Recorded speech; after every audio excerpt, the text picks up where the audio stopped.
বিসমিল্লাহির রহমানির রহিম। খাবারের শেষ পাক করার পরে বোরহানি, এই বোরহানিটা আমরা বানিয়ে থাকি। কিভাবে মশলা দিয়ে বোরহানিটা বানাই ইনশাল্লাহ পুরো ভিডিওটা সবাই দেখবেন। এইলো আমি ওনারে খুব কষ্টের বিনিময়ে 8 বছর শিখাইয়া ওনারে এই বোরহানি বানাইনটা কমপ্লিট করে দিছি।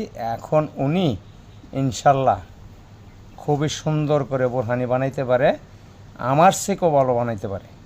তো যাই হোক, উনি হইল মালি বিটার শমশের আলী। যদি ভালো লাগে ওনার সাথে সবাই যোগাযোগ করতে পারবেন। খাবারটা খুবই একটা সুস্বাদ করে এই বোরহানিটা বানায়। দেখেন বোরহানির কালারটা কত একটা সুন্দর হয়েছে, খাইতে অনেক মজা লাগে, ঘেরানো আসে। তাই উনি সব সময় অনুষ্ঠানে, বড় বড় অনুষ্ঠানে উনি কাজ করে থাকে।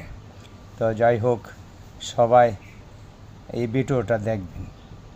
দেখলে আপনারা বাসায় যারা একটু বানিয়ে খান ইনশাল্লাহ এরকমভাবেই সুন্দর কালার উঠব, এরকমভাবেই সুস্বাদ লাগবে এই বোরহানিটা।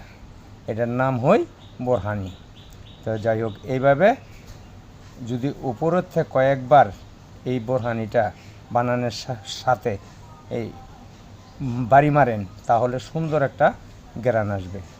এই তো বিট লবণ একটু শর্ট হয়েছে, যার জন্য বিট লবণ দিতেছে, দিয়ে কয়েকটা বাড়ি দিয়ে এটা কমপ্লিট করবে।